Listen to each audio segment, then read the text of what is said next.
అని చెప్పి పంపించాడు. ఈ పిల్లోడు వెళ్ళి టమ్ కొట్టి మొదటి జాము గడిచిందని చెప్పట్లేదు. జీవులారా జీవులారా ఇంకెంతకాలం నిద్రపోతారో లేవండి, మృత్యు సమీపిస్తుంది, జాగ్రత్త జాగ్రత్త అని సంస్కృతంలో శ్లోకం చెప్పాడు. మిగిలిన వాళ్ళు నిద్రపోయారు. కానీ రాజుగారికి చాలా జ్ఞానం ఉంది. ఆయన తక్కువ నిద్రలేచాడు. ఇంకా 3 జాములు ఉన్నాయి. ఇప్పుడు ఈయన పిలవకూడదు. ఆ 3 జాముల్లో ఇంకేం చెప్తాడు? రాజుగారికి ఫేస్బుక్ చూసుకుంటూ ఆ మిగిలిన 3 జాములు ఫేస్బుక్ లేవప్పుడు నేను ఊరికే చెప్పాను. మేము కథాదే టైం కూడా లేవు. ఆయన ఆ 3 జాములు మొత్తం 4 జాములు 4 శ్లోకాలు చెప్పాడు. ప్రతి శ్లోకానికి చాలా జాగ్రత్త జాగ్రత్త అని హెచ్చరిక చేస్తాడు. హెచ్చరిక చేసి రాజుగారు చాలా సంబరపడిపోయారు, ఆనందంగా నిద్రపోయారు.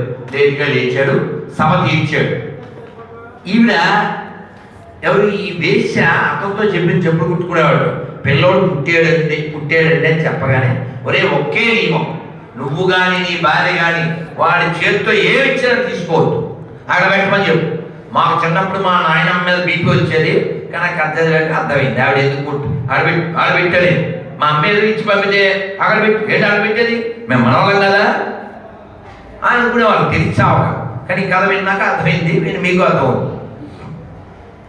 రోజు వాడు పొద్దున్న వచ్చాడు, ఆ పల్లెటూరు నుంచి నడిచి వచ్చాడు. వీడు పిల్లడు పడుకున్నాడు.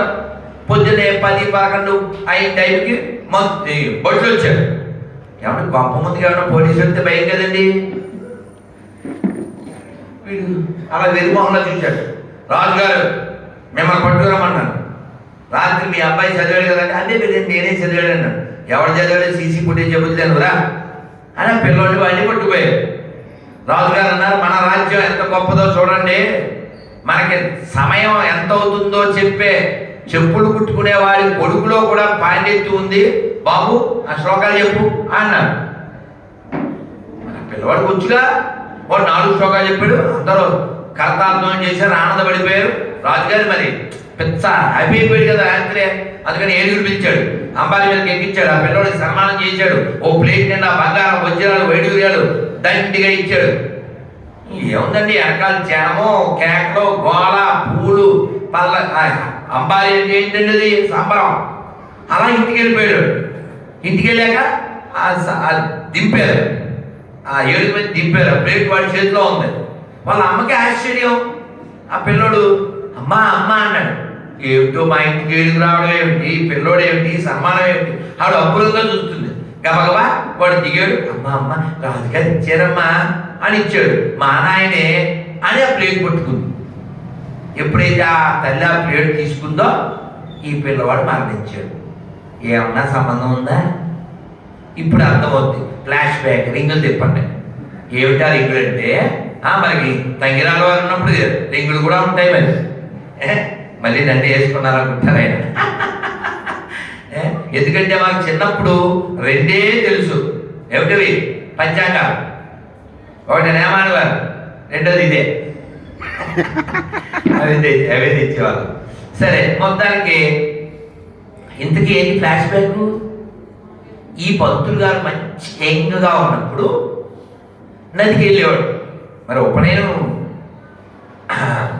7-8 ఏళ్ళకి అయిపోతుంది కదా, అలవాటు మంచి అలవాట్లు ఏంటి. అలా యంగ్గా ఉన్నప్పుడు నదికి వెళ్తుంటే ఒక పూరి గుడిసె బయట ఉంటుందే, చూరు అంటారు కదా, తెలుసా? చూరు. ఆ చూరులో మంచం. ముసలావిడ కింద పడిపోయింది. ఈయన ఎలాగ స్థానానికి వెళ్తున్నాడు. అయ్యో పాపం, ఎత్తి పెట్టాడు. భౌతికత ఎందుకు చదవాలో మనకు అర్థమైంది వస్తుంది ఇలాంటివి వింటి.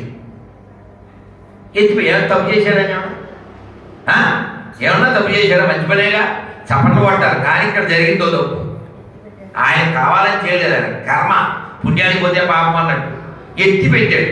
పెడితే ఆవిడికి బాల్య వివాహం అయింది, వైద్యం వచ్చింది. ఎప్పుడు పురుష స్పర్శ లేదు. అలాగే ముసలి అయిపోయింది. ఎప్పుడైతే ఈ యవ్వనంలో ఉన్న వ్యక్తి అలా ఎత్తుకుని అలా పెట్టాడో ఆ ఇంద్రియాలు అన్నీ తెచ్చిపోదాం బ్రదర్ అని తెచ్చిపోయింది. ఈ ముసలి చచ్చిపోయింది. ఏమన్నా అర్థమైందండి? అదిగో మన మారుతి సేవేంద్ర స్వామి వారు వాళ్ళ అబ్బాయికి అర్థమైంది. సార్ మీ పేరేమిటన్నారు? శివరామకృష్ణ గారు అర్థమైంది. ఈ ఇంద్రియాలు ఎంగ కదా, ఈవిడ మంచి ఆవిడ అసలు మరణించే టైంలో ఆ ఇంద్రియాలు యాక్టివేట్ అయిపోయింది. అప్పుడు ఏ భావం ఉంది ఆవిడ హృదయంలో? కామం. కామం. భౌతికగీతలో 8వ అధ్యాయం 6వ శ్లోకం చెప్పండి. యమ్యం వాపి స్మరన్ భావం త్యజత్యంతే కలేవరం తం తమేవేతి కౌంతేయ సదా తద్భావ భావితః.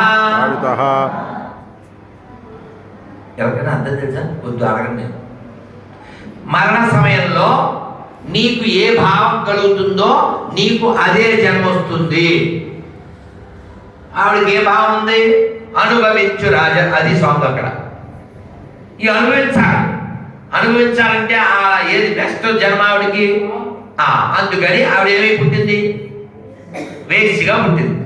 కానీ ఆ పూర్వజన్మ పుణ్యం అది ఉండడం వలన రైట్, నాకు ఈ జన్మ రావడానికి కారణం అని ఆవిడ కనిపెట్టి ఈ చెప్పులు కుట్టుకునేవాడికి పిల్లలు కొట్టాలి. అందుకని ట్రాప్ ఏం చేసింది? చెప్పులు. మన వాడు చెప్పులు వేసుకునేదాకా చూశాడు. చెప్పులు వేసుకున్నారా? ఆవిడ నీవని చెప్పింది. పాపం ఏం చెప్పింది? వాడు ఏమి ఇచ్చినా పుచ్చుకోకూడదని చెప్పింది. కానీ ఆనందంలో ఆ తల్లి తీసుకుంది. వెంటనే ఇంతకీ ఇతనే కదా మళ్ళీ పుట్టింది. చెప్పులకి డబ్బులు ఇవ్వలేదు కదండి. అర్థం కావట్లేదా? చెప్పులకు డబ్బులు ఇచ్చాడు అయినా ఎవరికి ఇస్తాడు? చెప్పులు పెట్టాడు ఎవడు? ఇది తెలుసండి. వచ్చి అడిగాడా? అక్కడ ఉన్నాయి తొడుక్కున్నాడు, వెళ్ళిపోయాడు. కష్టం తీరింది. కానీ ఆ చెప్పులు డబ్బులు కట్టాలిగా, రుణం. ఆ రుణం తీరడానికి మళ్ళీ వాళ్ళ ఇంట్లో పుట్టాడు. అది ఆయన పాండిత్యంతో సంపాదించాడు, ఇచ్చాడు, తీరిపోయింది. అంతే, ఫినిష్. ఎవరు అర్థమైందా? పట్టదు స్టాప్. 28 ఏళ్ళ క్రితం ఎప్పుడో చదివాం, 30 ఏళ్ళ క్రితం. అందుకని అక్కడ పెట్టు అని నాయనమ్మ అమ్మమ్మ అమ్మ ఎందుకనేదంటే అందుకు రుణం తీరిపోతుంది. అందుకు చేత్తో తీసుకోకూడదు అనే దాని వెనక ఎంత ఉంది అని అర్థమైందా? కాబట్టి నాకు ఇలా చాలా గుర్తించేస్తుంటాయి. ఇంకోటి కూడా చెప్పాలనుంది, కానీ ఇంక చెప్తే కాలం అయిపోతుంది. భోజనాన్ని మీకు ఆకలి కూడా వేస్తుంది. ఇక్కడ చూస్తే ఫ్యాన్లు లేవు, తిక్క మీకు వస్తుంది ఒక్క, అది లెక్క. అందుకని శ్రీమద్ రమారమణ గోవింద, ఆంజనేయ వరద గోవింద, ప్రసాద వరద గోవింద, నమ పార్వతీపతయే హర హర మహాదేవ. ఇంకా ఇలా ఎన్నో చెప్పుకుంటూ ఉందాం. అలాగే మన చుట్టుపక్కల మత మార్పులు జరుగుతూ ఉంటాయి. ఆధ్యాత్మికత అంటే ఏమిటో తెలియక, అసలు మానవ జీవితం ఎందుకు ఇవ్వబడిందో తెలియక, భౌతికత చదవక, భాగవతం చదవక, ఓ పక్కన గొర్రెల మతం, ఇంకో పక్కన ఇంకో మతం, ఉత్సవ బ్యాచ్, ఇవన్నీ పెరగడానికి కారణం ఏంటి? మన నిర్లక్ష్యం. లేకపోతే రోగాలు తగ్గిపోతాయండి. గడ్డ పగిలిపోడు. ఎందుకు పగిలిపోద్దని గడ్డ? కనీసం ఎర్రగడ్డ కాదు కదా, ఉల్లిగడ్డ కూడా పగలదు. ఎందుకు పగిలిపోద్దండి? కూర లేకపోతే అర్థం చేసుకోండి. కనీసం ఉర్లగడ్డ అంటారు. ఉర్లగడ్డ అంటే ఆలుగడ్డ, అది కూడా పగలదు. నిజంగా ప్రార్థన టచ్ అంటే రోగాలు తగ్గిపోయేటట్టుంటే ఇది పెద్ద పెద్ద హాస్పిటల్ ఎందుకండి? కేవలం మూఢత్వము, కేవలం అజ్ఞానం. కాబట్టి అటువంటి అజ్ఞాన మతాల నుంచి, మూఢ మతాల నుంచి, తీవ్రవాద మతాల నుంచి మన దేశాన్ని, మన ధర్మాన్ని మనం రక్షించుకోవాలంటే గుర్తుపెట్టుకోవాల్సింది ఏంటంటే, మనకు ఆర్ఎస్ఎస్ శాఖలో సంఘలో పాట ఉంది. ఎప్పుడో 30 ఏళ్ల క్రితమే చదువుకుంది. ఒక్క లైన్ పాడేయండి. ఆదిశంకరుని శంకారావం, శంకరుని శంకారావం, ఆదిశంకరుని శంకారావం, ఆదిశంకరుని శంకారావం, అగస్త్యమౌని ధర్మ ప్రచారం, అగస్త్యమౌని ధర్మ ప్రచారం, అగస్త్యమౌని ధర్మ ప్రచారం, అగస్త్యమౌని ధర్మ ప్రచారం, సమర్థ రాముడు పరమహంసలకు, సమర్థ రామ పరమహంసలకు, సమర్థ రాముడు పరమహంసలకు, సమర్థ రాముడు పరమహంసలకు జన్మనిచ్చిన పుణ్యభూమి ఇది, జన్మనిచ్చిన పుణ్యభూమి ఇది, జన్మనిచ్చిన పుణ్యభూమి ఇది, జన్మ ఇచ్చిన పుణ్యభూమి ఇది, ప్రపంచ సభలో గర్జన చేసిన, ప్రపంచ సభలో గర్జన చేసిన ప్రపంచ సభలో గర్జన చేసిన ప్రపంచ సభలో గర్జన చేసిన భారత వాణి నాదనవోయ్ భారతవాణి నాదనవో ఆ వివేకవాణి నాదనవో ఆ వివేకవాణి నాదనవో మనదేనోయ్ భారతదేశం మనదేనోయ్ భారతదేశం భారతదేశం మనదేనోయ్ భారతదేశం మనదేనోయ్ దిక్కులన్నీయు పిక్కటిల్లగా దిక్కులన్నీయో పెక్కటిల్లగా భారత మాతకు జయ్యనవోయ్ భారత మాతకు జయ్యనవోయ్ భారత మాతకు జయ్యనవోయ్ భారత మాతకు జయ్యనవోయ్ భారత్ మాతాకి జై.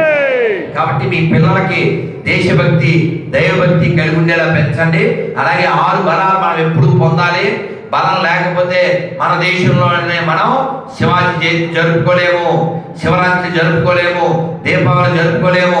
మనం దీపావళికి మనం ఈ భోగి పండగకి భోగి వేసుకుంటే, దీపావళికి దీపాలు పెడితే, కార్తీక మాసం మనం దీపాలు పెడితే మతం మారినటువంటి గతం మారినటువంటి గొర్రెలు పందులు కాళ్ళతో తుడిచేస్తున్నాయి. వాడు ఎవడో పంది బండి మీద వెళ్తూ చీపురు ఇలా పట్టుకుని మొన్న సంక్రాంతి ముగ్గులన్నీ చెరిపేస్తున్నాడు. ఒక ఆడపంది తన కూతురు ఎంతో 10 ఏళ్ళు ఉంటాయి, దాన్ని పంపించి అక్కడ నుంచుని వాళ్ళ మతం, వాళ్ళ మస్తకం, వాళ్ళ పుస్తకం అదే నేర్పించింది. కాబట్టి మీలో ఎవరైనా దరిద్రులు ఉన్నారా అని నేను అడిగాను అనుకోండి, మీరు ఏమంటారు? దరిద్రులు అంటే డబ్బులు లేనివాడు అనుకుంటారు కదా. కాదు, దరిద్రుడు అంటే జ్ఞానం లేనివాడు, స్వాభిమానం లేనివాడు, గతం మరిచినవాడు, భవిష్యత్తు గురించి ఆలోచన లేనివాడు. పాకిస్తాన్లో మహాశివరాత్రి జరుగుతుందా? ఆఫ్ఘనిస్తాన్లో దీపావళి జరుగుతుందా? ఎందుకు జరగవు? మనం లేవు. కాబట్టి మనం 6 బలాలు కలిగి ఉండాలన్నా 6 బలాలు పొందడానికి ఒకసారి పిడికిలు బిగించండి. చెప్పండి. శారీరక శారీరక మానసిక మానసిక ఆర్థిక ఆర్థిక ఆధ్యాత్మిక ఆధ్యాత్మిక సామాజిక సామాజిక రాజకీయ రాజకీయ ఈ 6 బలములు 6 బలములు సదా సదా సర్వదా సర్వదా శతదా శతదా సహస్రదా సహస్రదా పొందుటకై పొందుటకై ఒక హిందువుగా సదా సదా నేను ప్రయత్నించదను. ప్రయత్నించండి. డబ్బు సంపాదించండి, పేరు సంపాదించండి, పదవి సంపాదించండి, జ్ఞానం సంపాదించండి. మీ దేహాన్ని, మీ పిల్లల్ని, వచ్చే తరాల్ని రక్షించండి. మనం ఎంతో ఆనందంగా ఇప్పుడు చూడండి, గుళ్ళో చక్కగా మోదకాలతో అందరికీ మోదం కలిగేలాగా ఎంత హోమం చేస్తున్నారు, 1,00,000 మోదకాలు చేస్తున్నారు. ఎంతండి ఇవన్నీ ఎప్పుడు దాకా జరుగుతాయండి? మన బ్రాహ్మణులు, మన పండితులు, మన పురోహితులు అందరూ మన దేవాలయాలు ఇవన్నీ బాగున్నప్పుడు జరుగుతాయి. ఒకసారి మన మైనారిటీ అయిపోతే ఇవేమీ ఉండవు. అలాగే మీకు ఇంకొక పాయింట్ కూడా చెప్పాలనుకుంటున్నాను. తల్లి వెళ్ళరా, మీ చెల్లి వెళ్ళరా, ఎందుకంటే బాలవాక్కు ఒక్క నిమిషం. బాలవాక్కు బ్రహ్మవాక్కు కదా. మనకి అందరికీ ఈ మధ్య ఎక్కడ పడితే అక్కడికి వెళ్ళి తినేస్తున్నారు. ఎటో ఒకటి రా, మన వాళ్ళు ఎక్కడ పడితే అక్కడ తినేస్తున్నారు. అలా ఎక్కడ పడితే అక్కడ తినకూడదు. ఆ తినకూడదు అనే విషయం చిన్నపిల్ల ఏం చదువుతారా? 7th ఏం పేరు? వారుణ్య. నీకు ఉండాలి కారుణ్య. చాలా మందికి లేదు కరుణ, నీకుంది. ఇప్పుడు భోజనానికి ముందు మనం మంత్రం చెప్పు తింటాం కదా. మనం తినే ముందు ఎవడైనా వచ్చి అంటే తింటావా? ఉమ్మేస్తే తింటావా? మొన్న మధ్య పానీపూరిలో ఉప్పు తక్కువైందని వాడి పానీ గడిపేశాడు బెంగళూరులో. అలాంటి తింటావా? ఉమ్ము ఇది కలిపేసి, ఆ రకరకాల పదార్థాలు కలిపేసి మన ఆహారంలో మన అపవిత్రం చేస్తున్నారు. అలాంటి చోట తినచ్చా? తినకూడదు కదా. అందుకని తినే ముందు, కొనే ముందు హిందీలో దేకాలి. అంటే హిందీలో దేకాలంటే దేకో అంటే అర్థమైంది చూడు కదా. హిందీలో దేకో అంటే భయ్యా ఏ కేజీ అని అడిగేసి కొనేయకూడదు. అక్కడికి వెళ్ళి ఆ సెల్ ఫోన్ స్కానర్ పెట్టాలి. పెడితే ఏమవుతుంది? అని పేరు వస్తుంది. అన్నపూర్ణ భోజనాలయం అంతే కదా అని దో భోజన్ బిల్లు కట్టేటప్పుడు అందులో అన్నపూర్ణ ఉంటుంది. అన్ని పూర్ణాలే, అసంపూర్ణాలు ఉంటాయి. అందులో అన్నపూర్ణకు సంబంధించిన వాళ్ళు ఎవరు ఉండరు. శరవణ ఫుడ్ పుట్టిదే, పైన శరవణ ఉంది, లోపలంతా ఇంకో భావన. వాడు ఎవడో ఉంటాడు, ఉమ్ము బ్యాచ్, వచ్చ బ్యాచ్. అర్థమైందా? అందుకని ఎక్కడ పడితే అక్కడ కొనకూడదు. ప్రతిజ్ఞ చేయండి. చక్కగా నరసింహ ఉన్నారు, చేయండి అందరూ. ఈ భారతదేశంలో భారతదేశంలో ఈ హిందూ రాష్ట్రంలో హిందూ రాష్ట్రంలో ఈ ఆర్యావర్తనంలో ఆవర్తంలో ఈ పుణ్యభూమిలో పుణ్యభూమిలో ఈ కర్మభూమిలో ఈ కర్మభూమిలో ఈ వేద భూమిలో వేద భూమిలో ఈ దేవభూమిలో దేవభూమిలో ఈ ఋషి భూమిలో ఋషి భూమిలో హిందువుగా జన్మించిన నేను హిందువుగా జన్మించి నేను హిందువుగా జీవిస్తున్న నేను హిందువుగా జీవిస్తున్న నేను హిందువుల దగ్గరే కొంటాను హిందువుల దగ్గర కొంటాను హిందువుల దగ్గరే తింటాను హిందువుల దగ్గర తింటాను హిందువులాగే ఉంటాను హిందువులాగే ఉంటాను. భారత్ మాతాకి జై! ఇది ఒకటి గుర్తుపెట్టుకోండి. అంతేగాని ఏది పడితే అది వాడి దగ్గరికి వెళ్ళి భయ్యా దో షవర్మ ఆ బాధ్యత ఆప్కా కర్మ అదేందా. అందుకని ఎక్కడ పడితే అక్కడ ఏది పడితే అది కొనద్దు తినద్దు. అదేందా బాలవాక్కు బ్రహ్మవాక్కు. అందుకని నీతో చెప్పించాను. అలా ఉమ్మేసి తినచ్చా, ఇది కలిపింది తినచ్చా, ఇది కలిపింది తినచ్చా, స్నానం చేయడు వాడు ఇంకా చెప్తే మనం బాగుండదు, కొన్ని పదాలు వాడకూడదు. కాబట్టి ఎక్కడ పడాలి తినకూడదు. అదేవిధంగా ధర్మం బాగుండాలంటే తినే చోట జాగ్రత్తగా ఉండాలి. కొంతమంది కుండ బిర్యానీ వీడి పిఠాకుడి బిర్యానీ అటువంటి తినేస్తూ ఉంటాడు. అదేవిధంగా మంగళగిరి అది పాప ఎవరో బాధపడుతూ పోస్ట్ పెట్టారు. గుళ్ళోకి వెళ్ళాను, బయటకు వస్తే భోజనం లేదు. ఏ చుట్టుపక్కల ఎక్కడ చూసినా అన్ని పందుల షాపులే ఉన్నాయి. మందుల షాపులు ఉంటారు. మందుల షాపు ఏంటి ఉత్సవచ్చు. అందుకని మన ధర్మం రక్షించబడాలంటే మన దేహం రక్షించబడాలి. మన దేహం రక్షించబడాలంటే సరైన ఆహారం తినాలి.